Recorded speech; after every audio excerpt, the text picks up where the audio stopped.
Welcome to another Forte Growth episode where we interview people doing awesome things online. We go over their successes, insights, and any failures to keep you motivated and inspired. Sit back. Let's go. Welcome to the Forte Growth podcast. Today we have legendary marketer Miles Beckler, and I'm sure you've heard of Miles.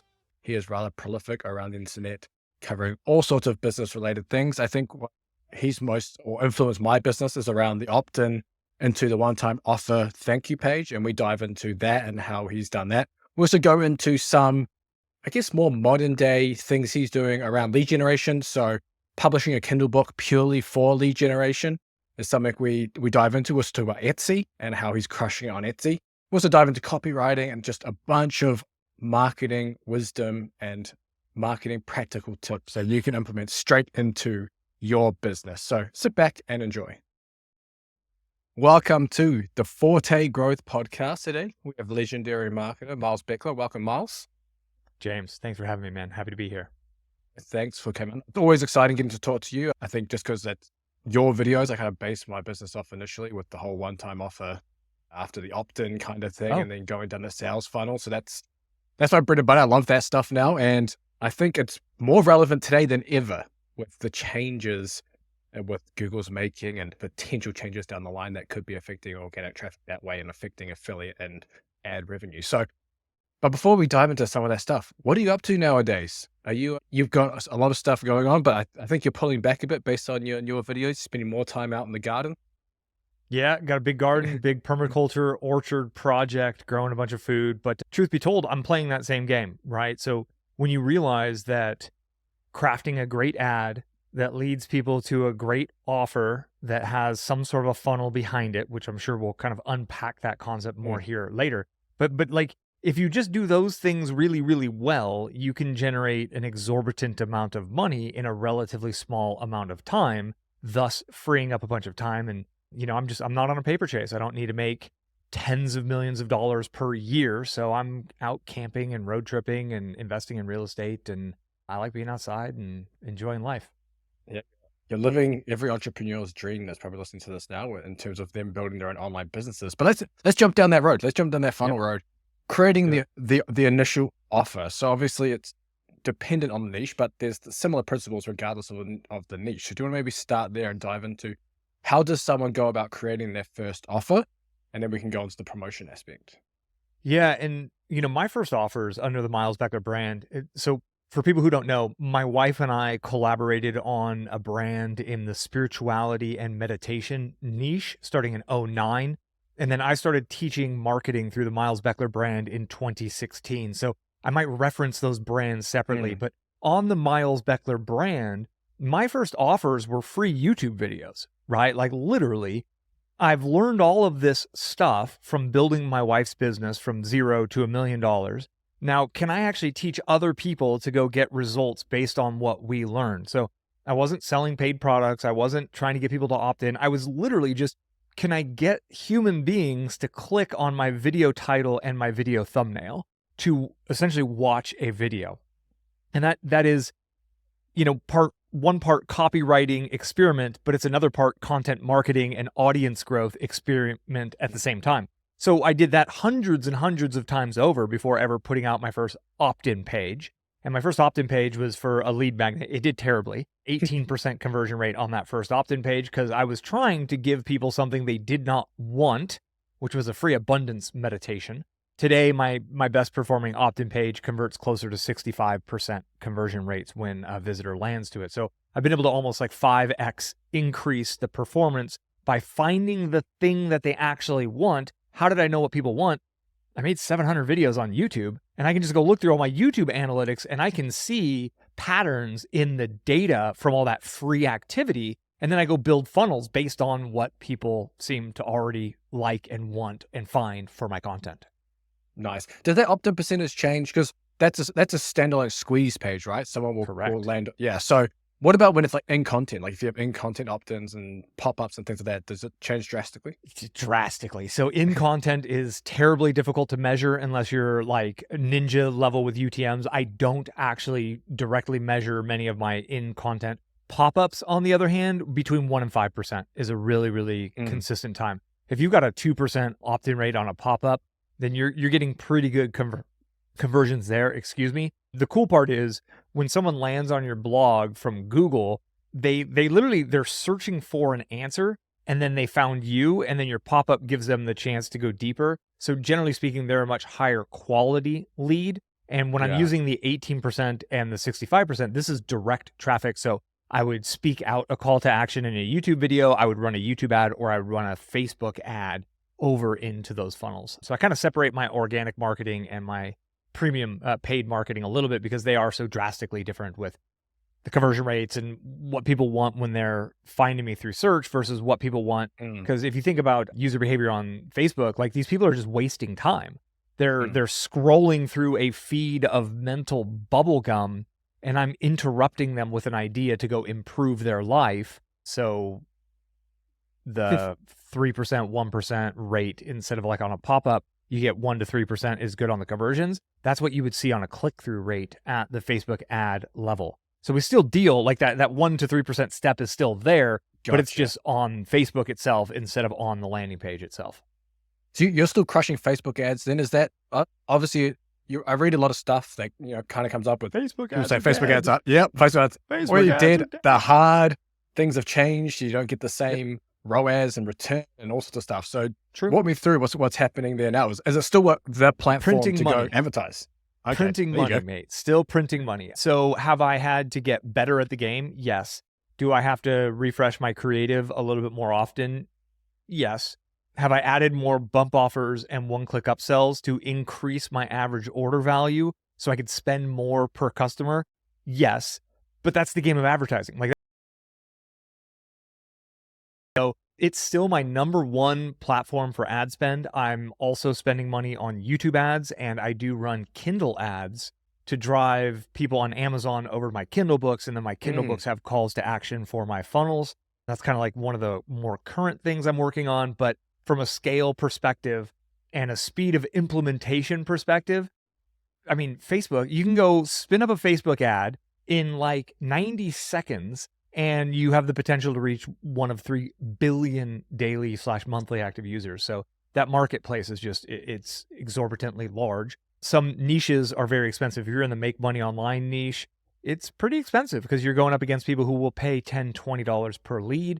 But if you get into some obscure sub niches, like if you're in the pickleball training niche right now, you just like Facebook ads would be the absolute number one place I would start.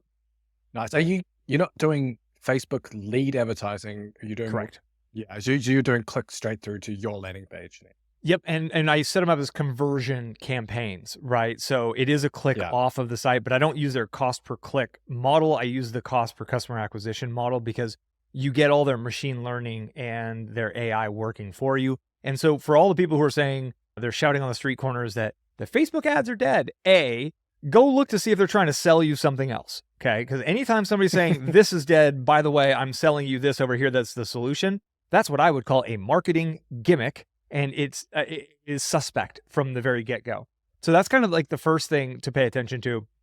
But really with the theory of Facebook ads is if the numbers work for you, your brand, in your niche, keep going. If the numbers don't work for you, your brand, your niche, and you've been testing things, find something that gets you a better number, okay? So meaning if you're cash flow negative on ads on Facebook, go test YouTube ads. See if you're cash flow positive on YouTube. If you're cash flow positive with your advertising on YouTube and you're cash flow negative on Facebook, you have empirical data that says your ad spend should be going over towards YouTube. Now, if both are cash flow negative, then you just either pick and choose which one's less negative, right? But I mean, what I'm trying to get at is advertising decisions should be made based on the data, not based on what gurus are saying, which also means everyone listening to this should think that every word I say is suspect. It might be worthy of testing for yourself, but you want the data to reflect and to prove what I'm saying to be true for you in your niche.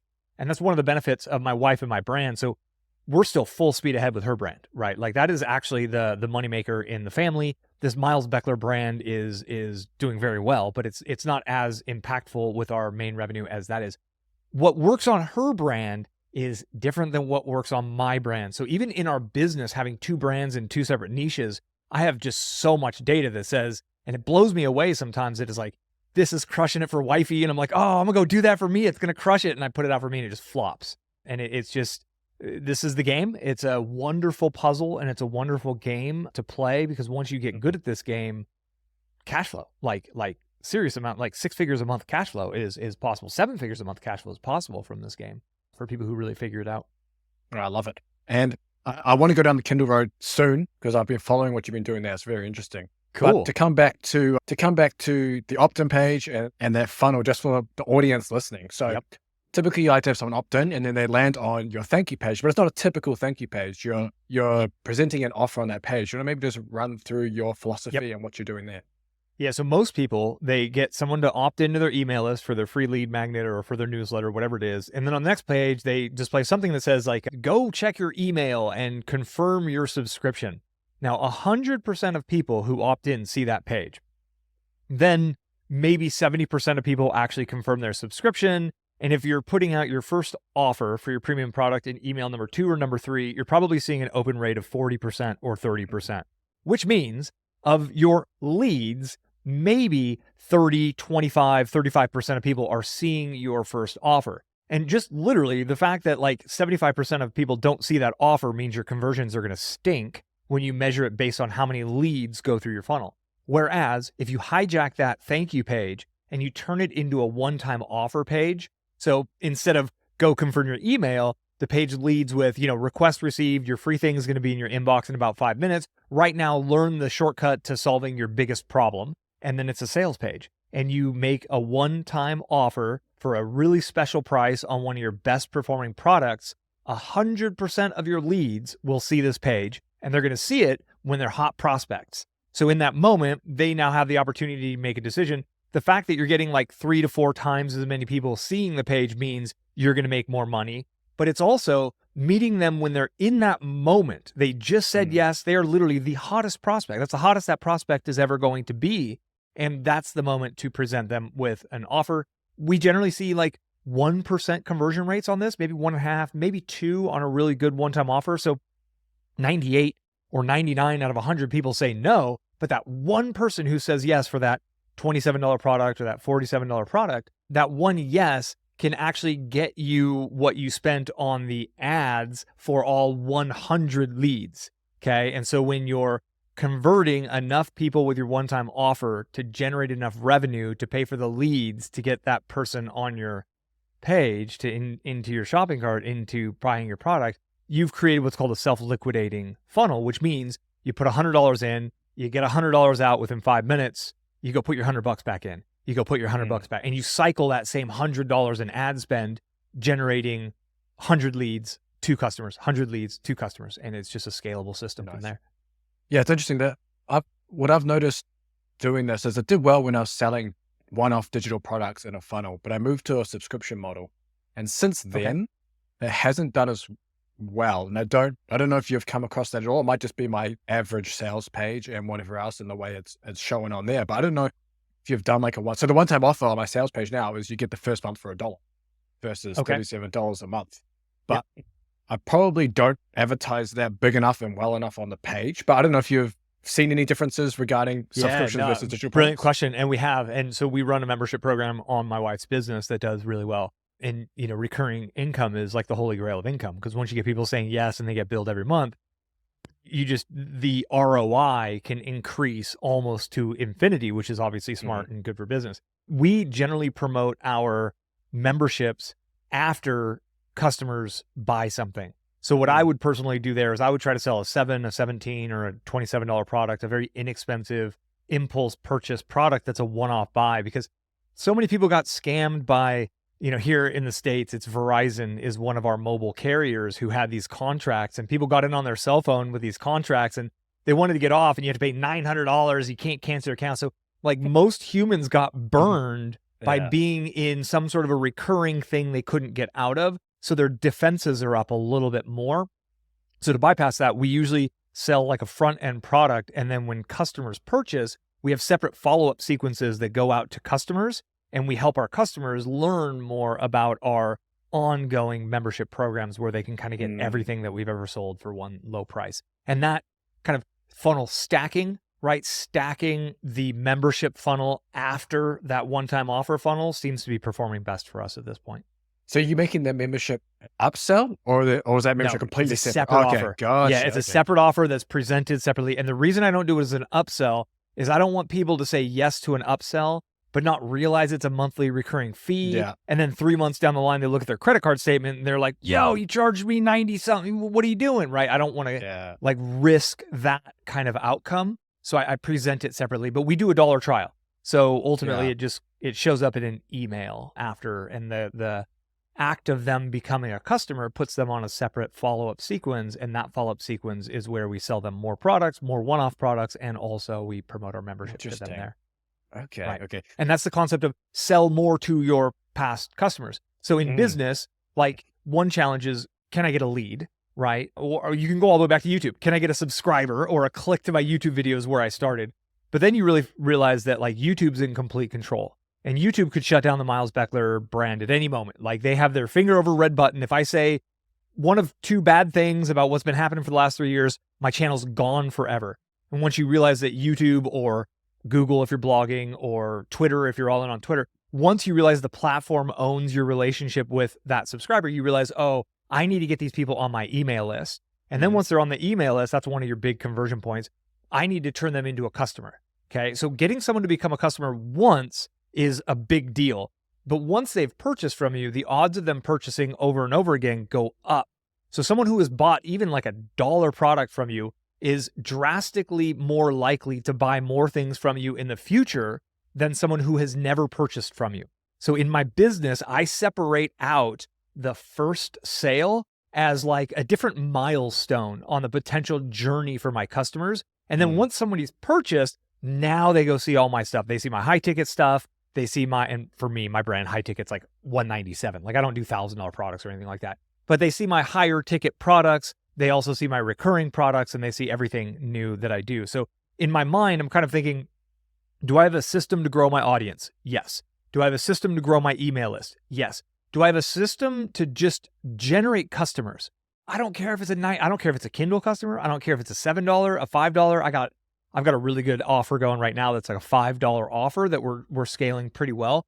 And I don't care if I'm spending $6 or $7 to get a $5 customer, because I know my lifetime value when someone buys from me is drastically higher than $5. So I can be patient, and I can know that all of my other systems and automations will take every customer, and it'll present those other offers that have proven to convert on the back end.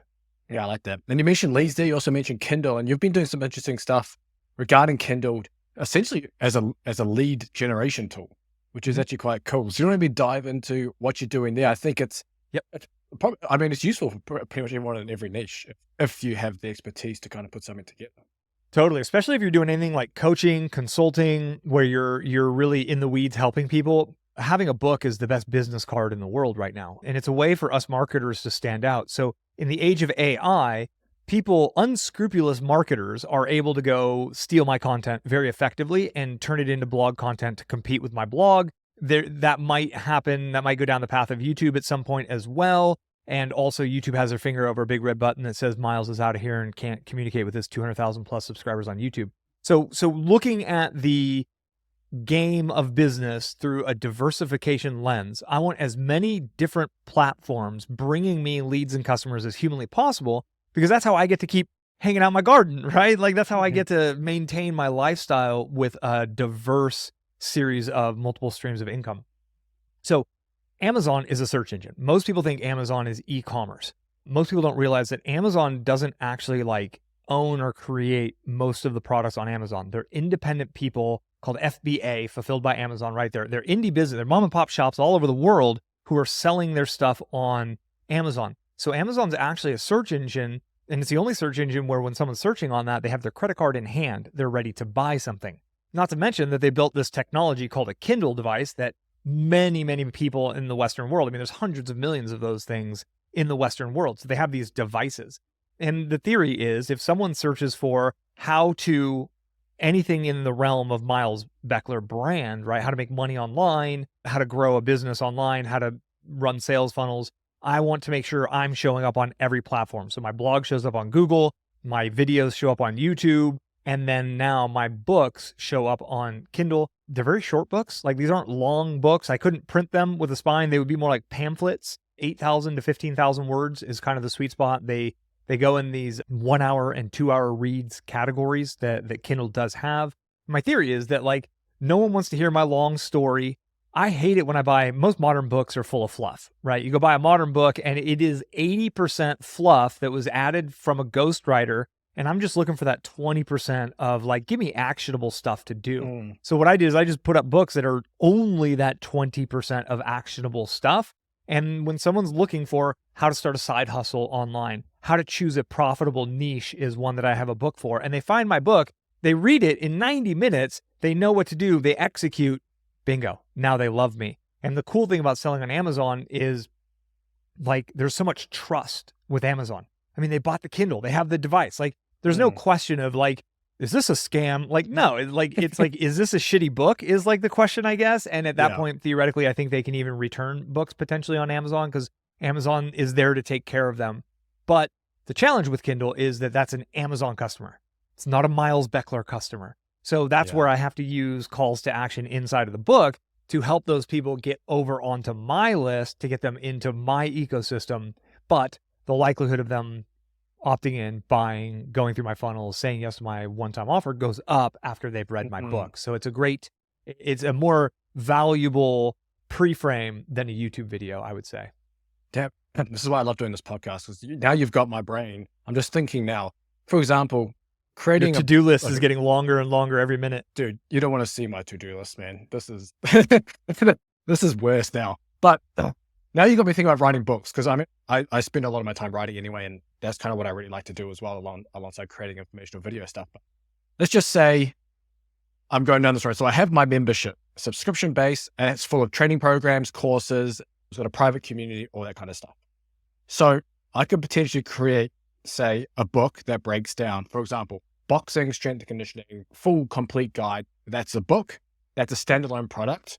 In that can be like, hey, join the membership, you get access to all the training programs, et cetera, et cetera. Do you want ongoing support? Do you want question and answers, right? So what do they get at? Do you want community? Do you feel like you're at home working out by yourself and you want to be around other people so you can stay accountable, right? Accountability. And so that's what your membership isn't a membership. It's accountability. It's all of those other things that they feel are missing once they have the know-how.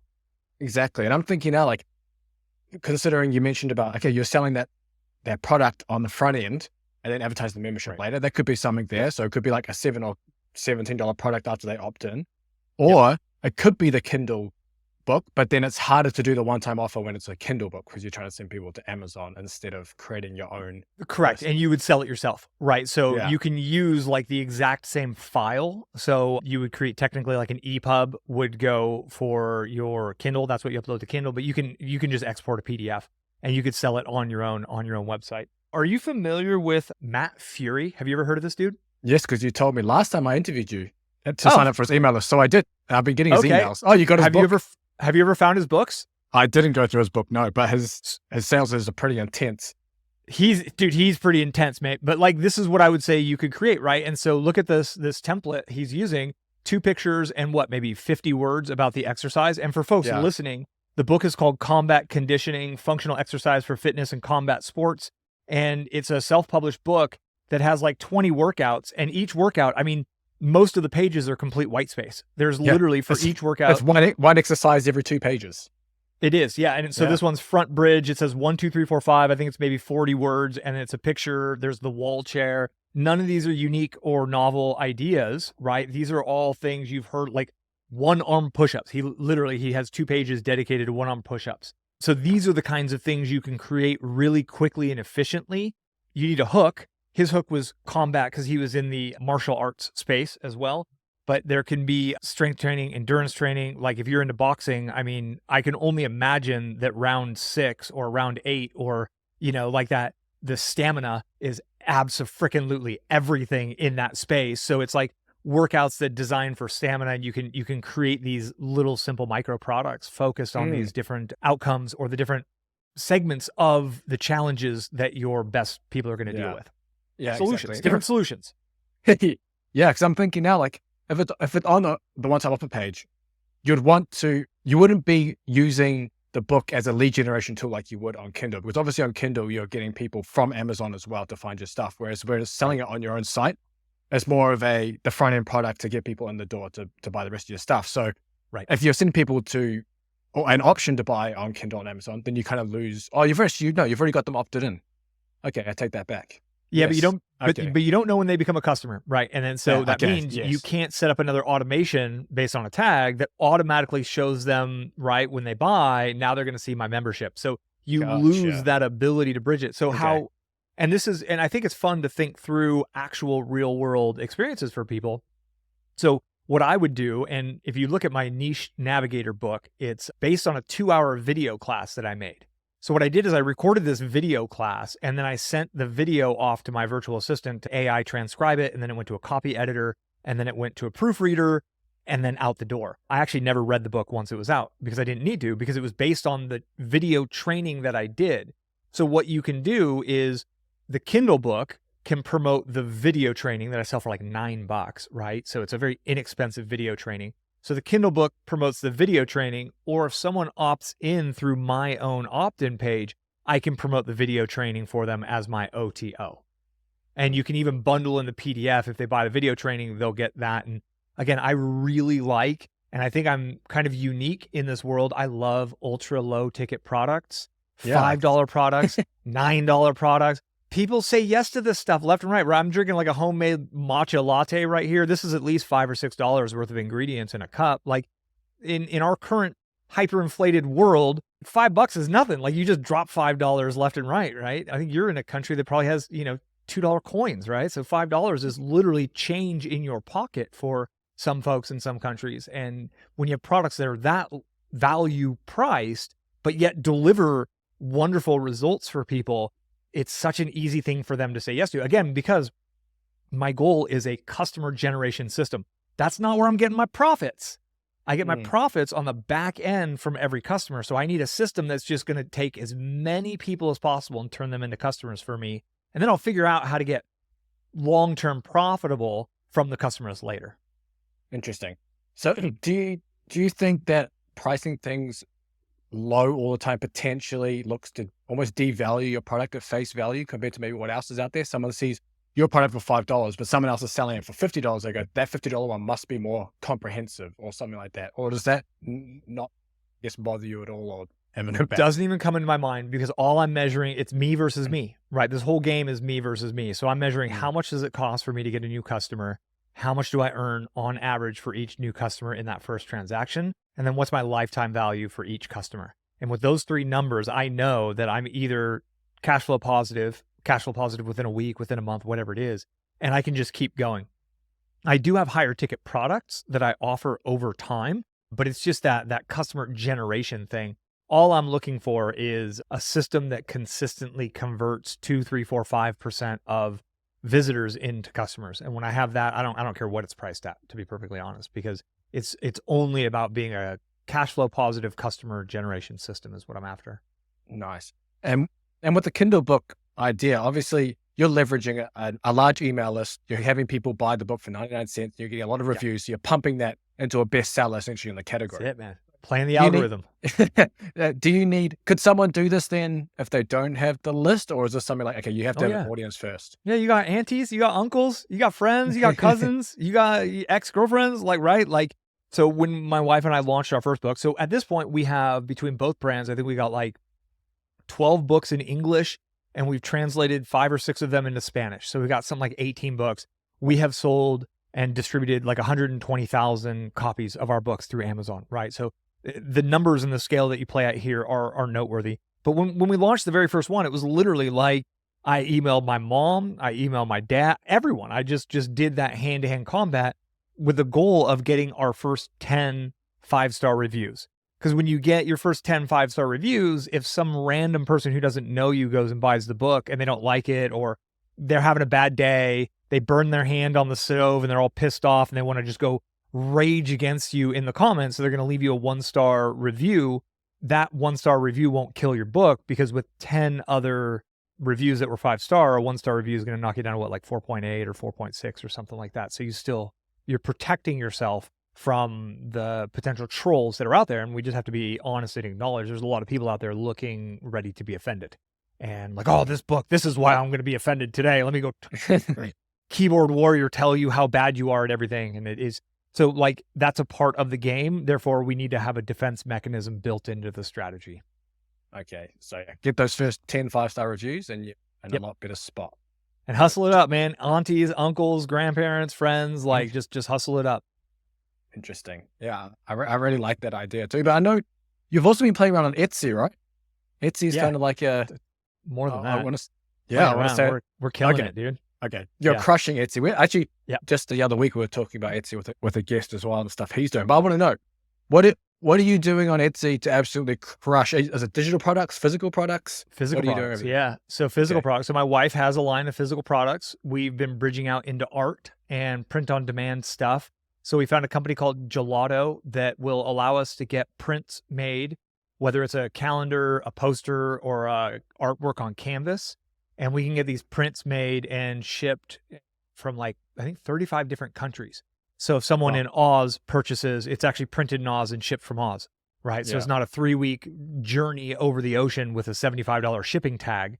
So once we found that, my wife's been doing, as a part of her brand, she's been doing her own graphics design forever. We grew in the glory days of Facebook advertising or of Facebook organic. We grew her organic Facebook fan page up to 950,000 followers organically by publishing 8 image memes a day. This was like 2015 when you could just scale with content. Yeah. Before they forced everybody to pay for everything, right? You put up a new post, it's like, hey, do you want somebody to see this? You should boost it. And it's like, I hate you, Facebook. So what I'm getting at is she did her 10,000 iterations of creating really cool, unique images that were captivating the attention of her target market in the meditation and spirituality niche. And now she actually creates just really, really large print-friendly versions of that because people are like, yo, I want this art. I want a piece of this. So we're now selling print-on-demand art. She makes like oracle cards, which are like tarot cards or tarot cards, how I pronounce it, whatever. And so we kind of promote it the same way. But the cool thing about Etsy is there are a certain number of people who, it's a search engine again. So for example, like with landscape photography, I could theoretically go take a really cool portrait of the biggest mountain in all of the national parks here in the United States. And then I could go essentially like clog up the search engine of Etsy with all of these prints that are all done print on demand of, just the names of the, like Mount Rainier National Park, Mount Rainier picture, Mount Rainier wildflowers. These are all keyword phrases that get searched on Etsy from people wanting to buy art. And if I can go create those products using, digital images from cameras that maybe you do something in Photoshop with them, maybe you don't, it's just another source. It's just a whole nother stream of income. It's a whole nother platform. It further diversifies our business. And my wife just loves art. She loves, she's an artist. She paints as well. And so it's kind of a natural add-on for us in our business at this point in time. Are there certain audiences that you probably wouldn't target on Etsy? Because is it mainly female dominated on Etsy? Yeah, it is. Like I wouldn't do anything in the make money online space or the affiliate marketing space on there. But even personal finance, right? People sell spreadsheets on Etsy. You can I've seen budgeting spreadsheets and stuff like that. There's people crushing it, dude. And homeschoolers, crafty people. I do think it would be, I would look at it kind of similar demographics to the Pinterest side of things would be what I would expect, but you'd be surprised, man. Like there's all kinds of weird conspiracy theory stuff on there. Cryptocurrency, if you wanted to get a mug that said Bitcoin, some sort of like a cryptocurrency kind of like shirt or like, that's a great place for that as well. And I think there's a growing dissatisfaction with Amazon being this kind of like evil, gigantic corporation that doesn't take care of their employees. Yeah. Like they're notoriously terrible with their employees. So I do think there's more and more people, and a lot of times it's young mums who are thinking, I think I'd rather buy from like a creator or a maker. And so I think the Etsy marketplace can expand and grow over time too. Nice. And then there's an SEO component too. Obviously you mentioned there's keywords people are searching, but what modifications are you making to rank on the first page and further up? So similar to Amazon, they look at your sales volume. right? So having an email list, having an audience, being able to go deploy and say, hey, I just got a new print up, go grab it. And all of a sudden we make, 23 sales in a day. We have more sales volume of our product on that day than any other product in that range with that keyword phrase. And boom, you go straight to the top. We also run Etsy ads, and I also run Amazon Kindle ads, right? I run KDP ads as well. If you have things for sale on a platform, advertise the things for sale, right? Like literally just go advertise. And if the numbers don't work right away, that doesn't mean the advertising doesn't work. It means that your sales copy is not good enough or your offer is not big enough. And it just gives you that feedback loop. But, in a perfect world, we launch a product once, and then we do kind of like initial surge of traffic and customers to that initial product. That's going to move it up in the search engines. So theoretically, now it should get more organic sales, which will keep it higher in the search engines because we just leapfrogged thousands of competitors. And then we turn on ads to yet again boost the number of transactions per day, because that's what marketplaces are looking for. They want to show you the best selling product. So we have to show them that our product sells. Yeah. How little can you get away with monetary wise when you're doing PPC on these different platforms? Like if someone was starting today, how little could they spend a day? Oh, like $5 a day is great. I think $5 a day is that's kind of like my default with every platform, is just get started with $5 a day. And the only thing you're doing is you're just saying, I'm going to be more patient to get the data that I need. So if you're getting on $5, whether you get, 50 clicks or 500, whatever the number of clicks is, it's just how many days until you get 1,000 clicks, which is where you would get statistical significance. And if you can only afford $5 a day, that turns out to be like $150 a month type thing.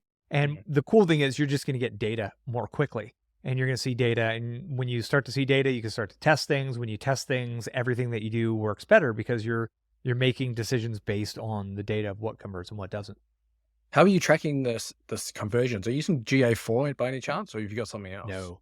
So on Kindle and on Etsy, it's all tracked to the platform because the transactions happen in the platform, right? So it's super easy in that scenario. When I'm using Facebook ads and I'm getting people from Facebook ads or YouTube ads, we use something called Click Magic, which uses UTM parameters, but it's essentially like a third-party tracking system. I'm still ignoring the GA4 prompts that you need to update your thing, and I'm so over it. It's fun to watch giant corporations shoot themselves in the foot and scuttle functional tools that we all came to use, thinking that people like me are going to dig in and go through a learning curve on something new. Like, no, thank you, buddy. It's just not going to happen.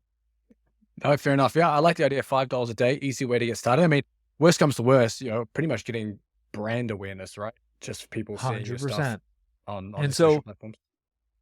There's this theory of and I feel like I've achieved it at this point in time. And, for the listeners listening, please give me a little wiggle room on what I'm going to say here, knowing that it's attempting to be educational, but you can achieve a level that's kind of like celebrity authority, right? Or a niche authority or a niche celebrity. And what does that mean? Like, how do you get there? Because when you are known as a niche celebrity or a niche authority, everything gets easier in your business, right? So how do you actually get there? You get there kind of by being everywhere, right? So when someone is on YouTube and they see Miles Beckler, and then they go over to Facebook and then they see Miles Beckler, and then they search on Google for how to do keyword research and they see the Miles Beckler blog, and then they're over on Amazon and they see Miles Beckler books, they're like, God damn, this guy is everywhere. He must be he's clearly one of the best in his field. And the truth is that that's all engineered, right? I've actually consciously gone forth on all of these platforms and created and optimized the things to rank in those worlds. So we can create and establish ourselves as that kind of level of authority. And this is where the tracking the data gets really difficult to measure, because I have enough, it's not direct data. I don't have crystal clear data that says when we started running my wife's ads on 3 separate platforms instead of just on one platform, that conversions went up. But I know that my monthly revenue went up month over month when we started showing up everywhere. And when people see her offer for whatever it is on 2 or 3 platforms, and we use Google Display Network, so we can retarget people on the GDN with little image ads that show up on other people's blogs. And you just show up everywhere and they're like, God damn, this girl's everywhere. Now I trust it because I've seen her everywhere, and they trust it more to take that action, even though it's something we're just one way of saying it is we're kind of following them around the internet with advertising in some senses. and it works long term. And what's cool about my wife's brand, just for folks listening, like we sell meditations. We help people like quiet their mind and get off of social media that's totally toxic and go inside and like raise their vibration and feel better about their life. So I'm like all about aggressively marketing to get these people off of Facebook or Twitters or wherever they're at, because those are such toxic places so that's my moral kind of like, I'm doing good in the world. Let's scale this. And we're scaling positivity. Nice. Does the upcoming changes or current changes within Google search, everyone's talking about Google SGE, AI, et cetera, is that changing at all? Maybe your teachings with people getting into blogging for making money online, is this changing any of your process? I mean, you're pretty well diversified, so you're pretty good about it. In terms of teaching then, does that change anything for you? Yeah, I still think there's a giant opportunity in blogging. So there's this kind of phrase going around like ChatGPT is going to steal your job, right? They're going to steal our jobs. And the truth is that an aggressive marketer with ChatGPT might steal your rankings. Okay. So ChatGPT is not going to do it. ChatGPT it's a piece of software. It's a language model that must be prompted in order to give some sort of output. And then the output that it gives, there's like a 50-50 chance is making stuff up, right? So a current modern day marketer who has experience and expertise, let's say the boxing niche, right? Like, sure, ChatGPT knows a few things about boxing. I wouldn't trust ChatGPT to get right who won and why, and like look into past matches for decisions that were made and why was that decision a good. I would never trust that. So you would still need a boxing aficionado, someone who gets it and knows it, to then leverage ChatGPT. Can you create 3, 4, 5 times more content every day with ChatGPT than without? Absolutely. But is it going to be like useful, on point, logical, like truthful? Who knows? So there's that symbiosis. And my recommendation is for people who want to play that game aggressively, you have to embrace the technology of the day. So I put out some blog posts recently, like my ultimate guide for ChatGPT SEO. And it's just, you're either using this technology or you're not. And I do think there comes a point when the people who are not using it are going to have a tougher time. With that said, as the world becomes more filled with search engine spam that is just terrible, rubbish ChatGPT content, people are going to yearn more and more for humans. They're going to want more actual human expertise. And this does make me wonder if YouTube is going to continue to get more and more valuable from a brand perspective over the next 3 to 5 years. I'm with you. Yeah. So, because like this is a little bit, well, a conversation between two of us is much more difficult for AI to do. Like theoretically, someone could put in a script and create like an AI of my voice, but it doesn't bring it like I do. I've heard a lot of like that. Somebody did a Joe Rogan interview with the OpenAI guy that was all AI, and you could just tell there was no soul behind either of those people. You would never listen to that interview like people who like Joe Rogan would listen to it, because you like the nuances of the personalities, the quirks of the guy, and that's what you're listening for. And like my audience does that too. Like I make dumb jokes. I say things that are like off topic, I've got my style, and people have come to appreciate that. So they're not just there for the information. Could someone scale more video content faster than I could? Maybe. Quality would probably go down. Could someone scale more blog content faster than I could? Definitely. And that's why I think if you're playing the blog game, you do need to at least integrate ChatGPT into your workflow, because it is a novel technology that's been unleashed on our world. Nice. And you've actually talked a lot about, I guess, getting started on YouTube too. And there might be some people on the fence here. So do you have any advice on getting started? I know you have things like 90-day challenges and all sorts of stuff going on. So maybe dive into some of your tips for beginners. Yeah, put your cell phone on a tripod and click record and just start talking. Like literally go watch my first video. And for anybody who's thinking about YouTube, anybody who you like on YouTube that you're like, dude, I love how they put out content, I want to do that too, go look at their first videos. So when you're on YouTube, you click, so you're on like the Miles Beckler channel per se, you click videos, and then there's a little bubble that says sort by oldest and most popular.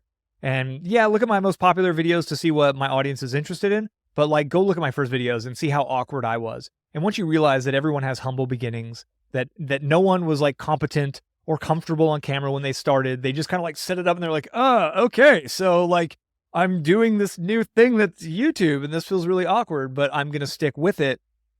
That's kind of like designed to get your ego in check, because your ego's, oh, I have to make a perfect video. I need to do cinematography and I have to do B-roll and I have to edit. Man, you know me, like I don't edit nothing. I will mix up my words in the middle of it. I'll start and stop sentence. I don't edit anything at all. And I've grown to 200,000 plus subscribers, mainly because I'm super focused on creating really, really valuable and useful pieces of content. But my early stuff wasn't useful or all that valuable. It was just me learning how to create. So you kind of have to go through the learning curve of creating, which is, how do I communicate a message into my cell phone, right? And then you're like, how do I get my lighting decent? And so there's all these little things that you learn that are technical things about how to publish.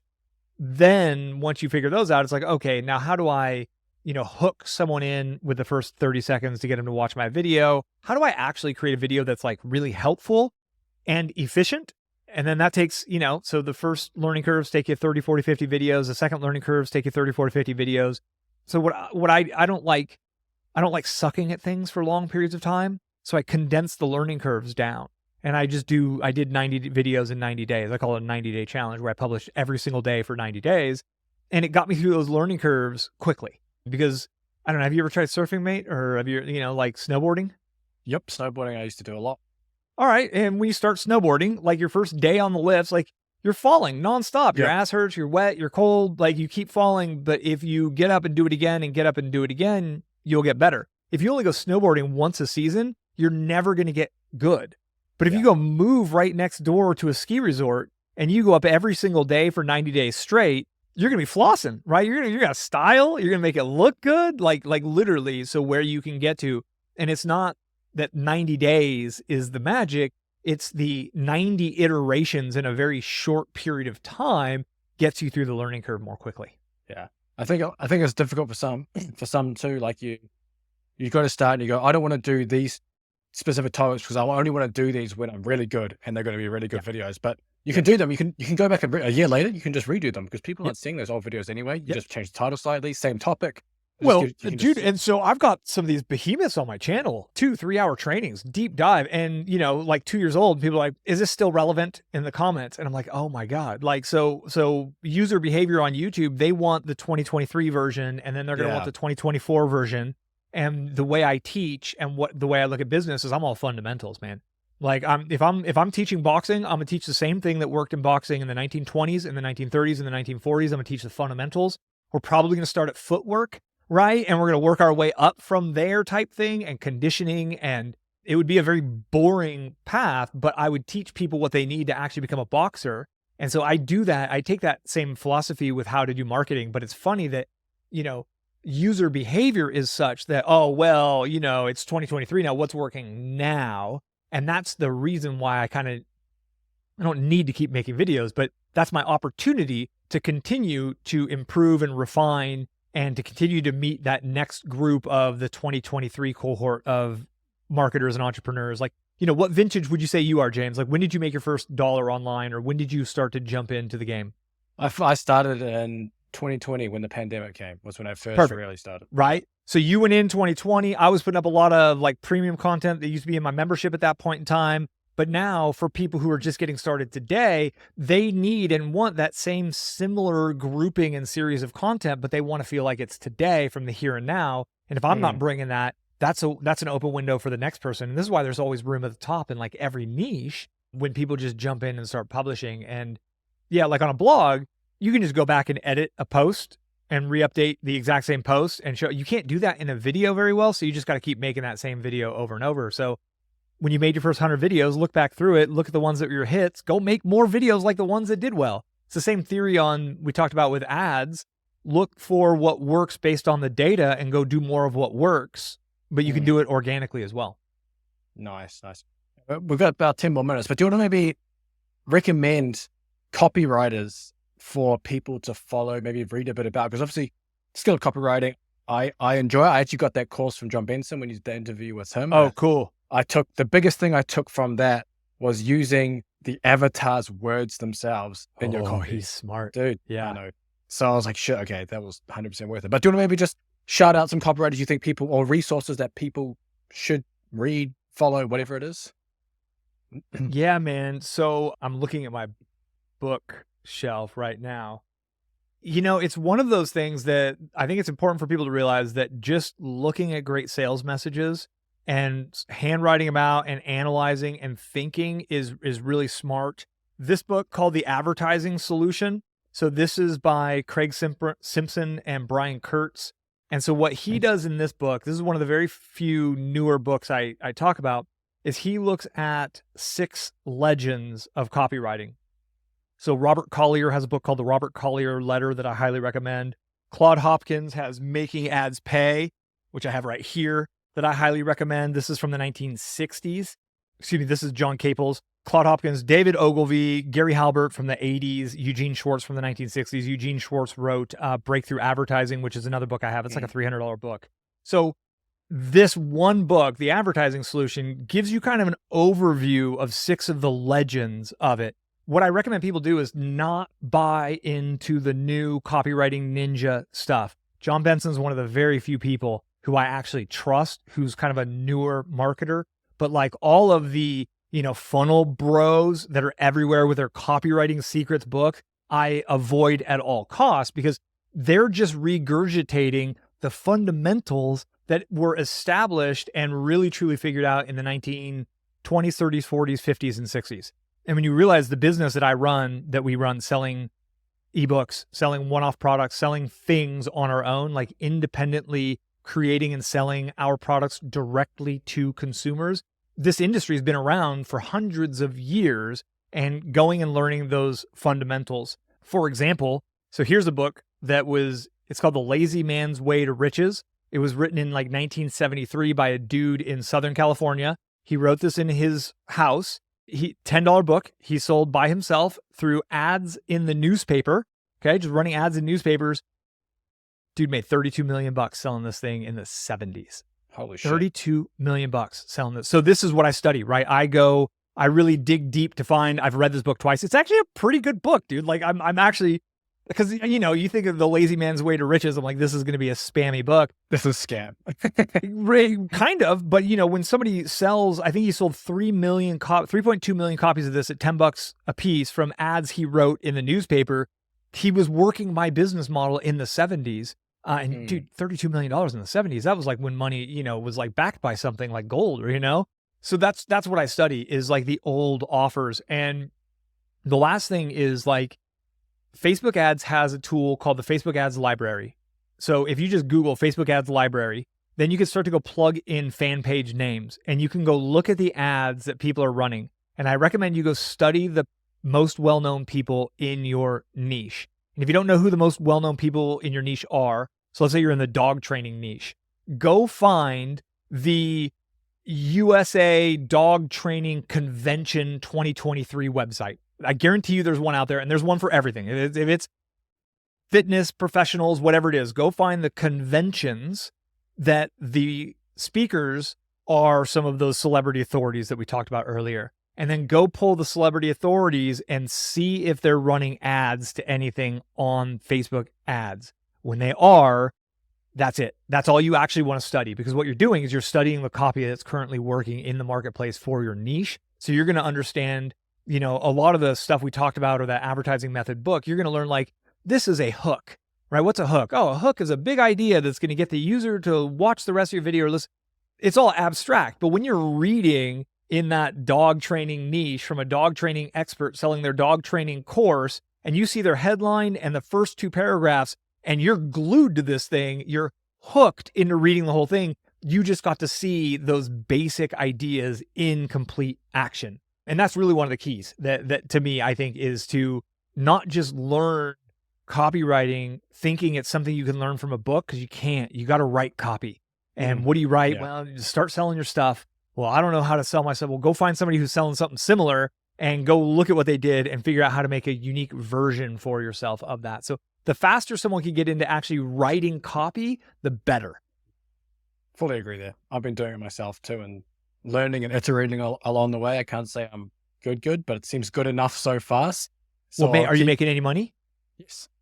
That's it. Money. That's it. Yeah. So you are good, right? You are good enough, right? And that's what I love about this game. I wish more people understood that this is a giant game, is like the prize in this game isn't bragging rights, although we can get there, right? Like marketers like I flex on how well we're doing. It is a gauge of how good we are at the game, but like it's lifestyle. It's the ability to have 2 amazing houses in different parts of the country. So I can live up here in the summer in the mountains and I can spend my winters down in the desert, right? Like it's the byproduct of getting good at this game is like being able to live an abundant and prosperous life for the rest of your life without ever having to go to a job. And I've worked from the beaches of New Zealand and Australia and Bali. I've worked from all over the world, 23 plus countries for 5 years, right? It's like, that's what you're actually, that's the prize to this game. Whereas most people are playing stupid games to try to get followers on Twitter or Fortnite wins or something. And I'm like, yo, this game is a real game. And you know you're getting better at it when you start to see those sales coming in. And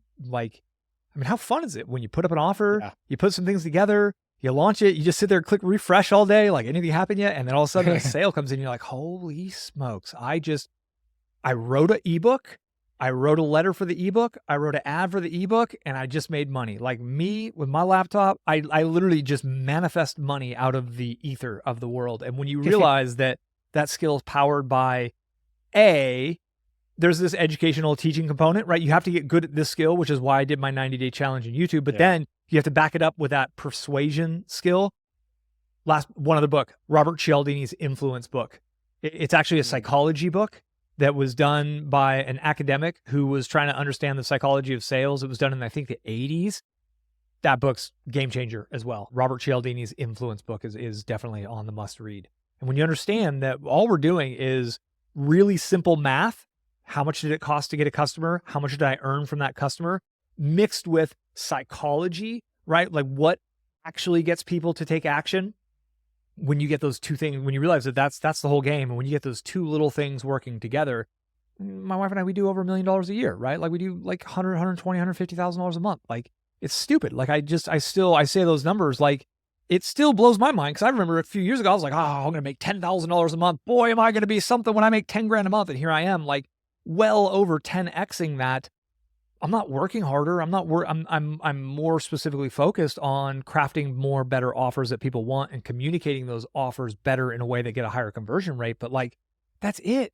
And so while I'm out in my garden or while I'm hiking or while I'm paddleboarding or I'm on road trips, I'm thinking new headlines, new hooks. I'll be jotting notes in my phone left and right? I'll run in from the garden, be watering a tomato plant. And all of a sudden it's like, oh shit. Like, if I name that this and I could use a headline like this and I could hook them in with that, and I'll run in and I'll jot a note on my whiteboard, and it's just the ultimate game.